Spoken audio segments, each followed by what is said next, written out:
Europe 1. Il est 8h14. Patrick Cohen, votre invité ce matin, le porte-parole du gouvernement, secrétaire d'État auprès du Premier ministre. Bonjour Benjamin Griveaux. Bonjour. La France est-elle sur le point d'aller bombarder des installations de Bachar el-Assad en Syrie ? Suite aux événements qui se sont produits il y a quelques jours et aux images épouvantables qui ont été données à voir, vous savez, le président de la République et le président des États-Unis ont échangé des informations qui confirment a priori l'utilisation d'armes chimiques. Ils ont donné instruction à leurs équipes, à la fois du côté américain et du côté français, de poursuivre les investigations. Vous le savez, hier soir s'est tenue une réunion importante du Conseil de sécurité de l'ONU à New York. Et si les responsabilités sont établies, vous le savez, le président de la République l'a rappelé à maintes reprises, bien que si la ligne rouge a été franchie, elle donnera lieu à une riposte. À échéance brève, c'est une affaire d'heures, de jours. À nouveau, c'est une fois que les faits sont établis, et je ne suis pas aujourd'hui en mesure de vous dire si c'est une histoire d'heures ou de jours. Le président de la République a convenu de reparler dans les 48 heures au président Trump. Si les faits sont établis, il y aura donc une riposte militaire. Comme l'avait fixé comme ligne rouge le président de la République. La Russie a été directement et vivement accusée par la France. Responsabilité écrasante, a dit cette nuit l'ambassadeur François Delattre.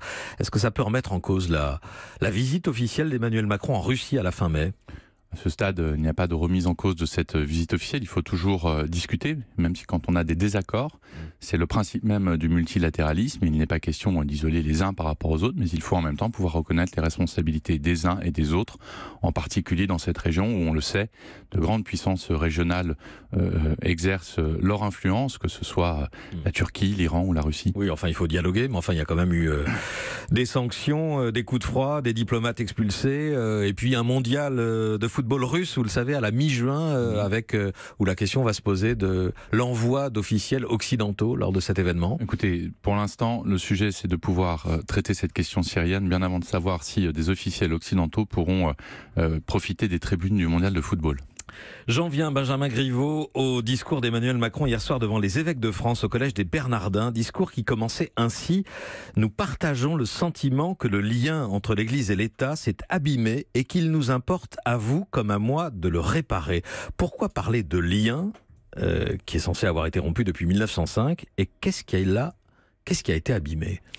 Mais le président de la République a dit hier très clairement dans son discours à la conférence des évêques de France que l'Église n'avait rien à attendre de lui et que lui attendait des catholiques un engagement qui est un engagement ancien dans l'histoire de France, engagement associatif et notamment dans le monde caritatif, puisque c'était d'ailleurs hier soir l'objet de la rencontre qui se tenait au Bernardin, à savoir travailler sur les questions de vulnérabilité, de grande pauvreté et de fragilité des personnes.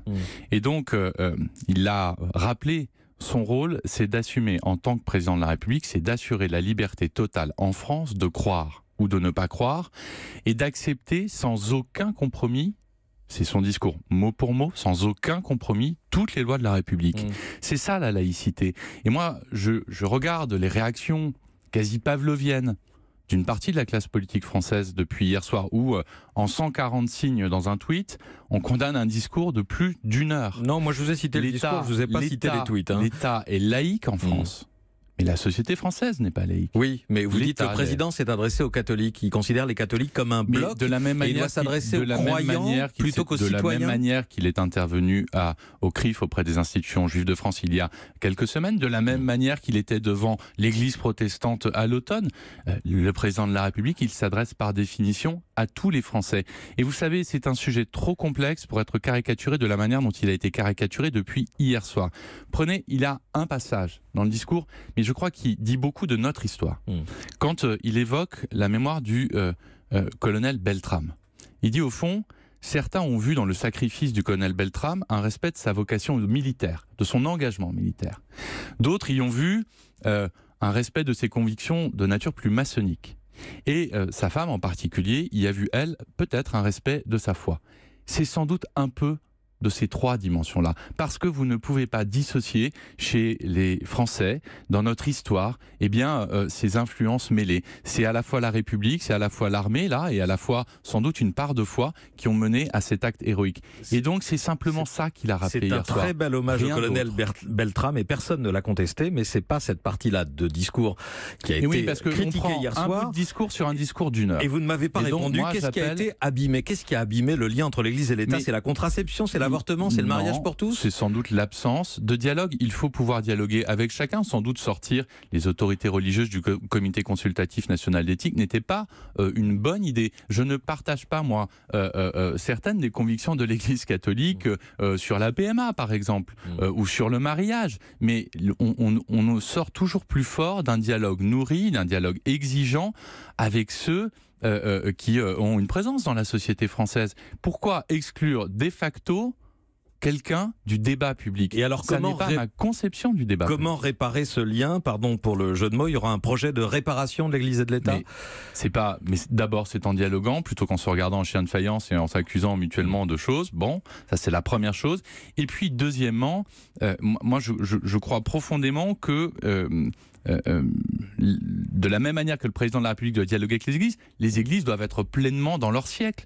Parce que, et l'Église catholique comme les autres, elles sont confrontées au mouvement de la société française. Ce qu'il a aussi rappelé dans son discours hier.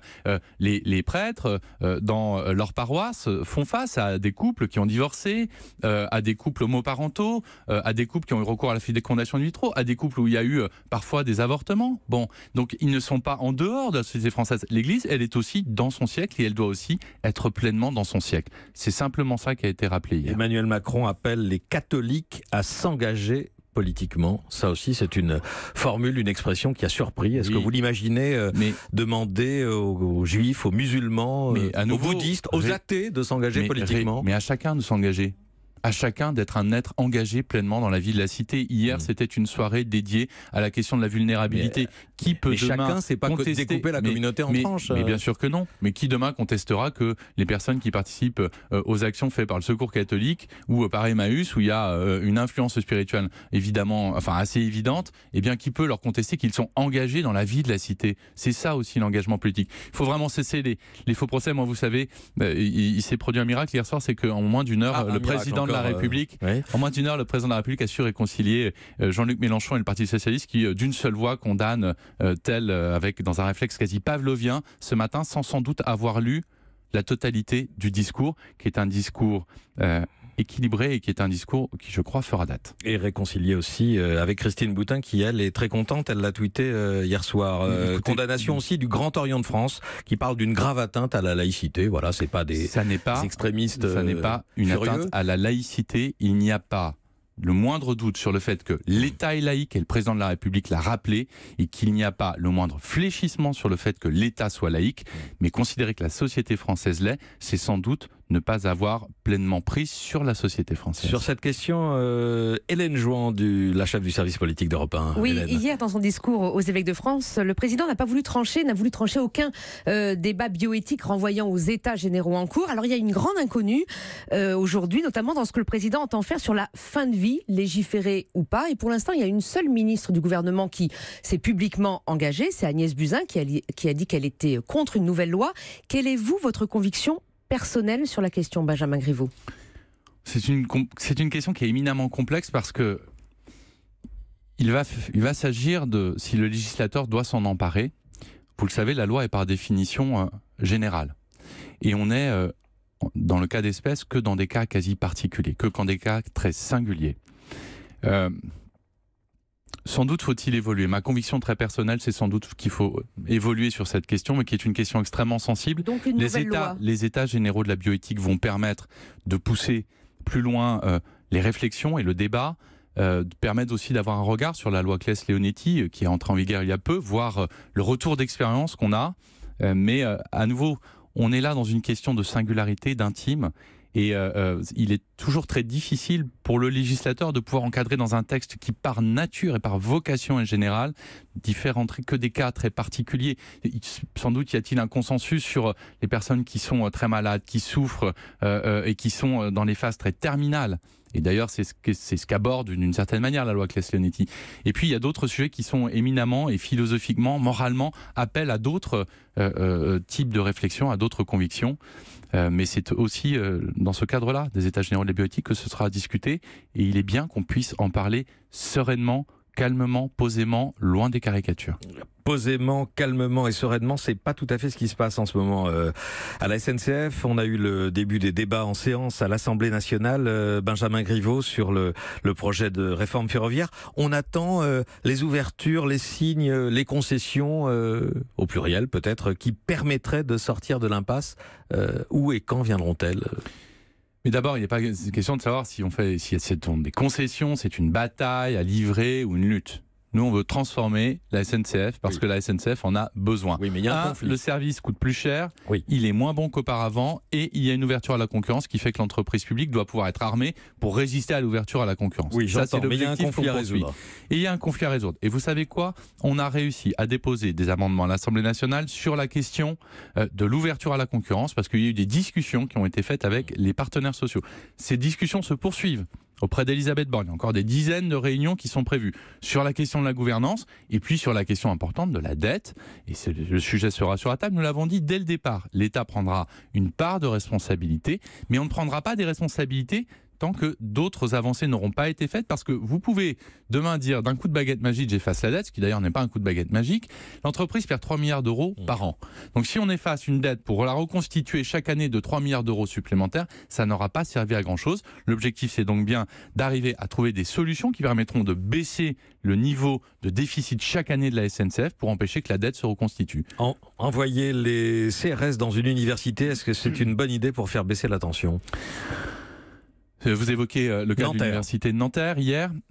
Vous savez, ce qui me frappe, moi, c'est que dans ces universités, une infime minorité, souvent d'occupants d'amphis qui ne sont eux-mêmes pas étudiants et qui sont d'ailleurs là pour des revendications qui n'ont rien à voir avec la loi sur l'enseignement supérieur, mais qui en gros viennent contester l'élection d'Emmanuel Macron, occupent des amphis. Vous avez évoqué ce matin, j'écoutais votre antenne avant de venir vous rejoindre, la fac de Nancy, où vous avez des étudiants, 70% des étudiants ont voté pour la reprise des cours, et j'entendais une étudiante... Par un scrutin électronique, oui. Par un scrutin électronique, 70% ont voté pour la reprise des cours. Et pas à main levée, voilà, c'est ça que je veux dire. Exactement, pas à main levée, pas en AG, pas en amphi, pas sous le regard de ces petits carins. C'est aussi ça la démocratie. Et donc une infime minorité, souvent de personnes qui ne sont extérieures à l'université, n'empêcheront pas la tenue des cours et le fait que des étudiants ils aient envie de poursuivre leurs études tranquillement.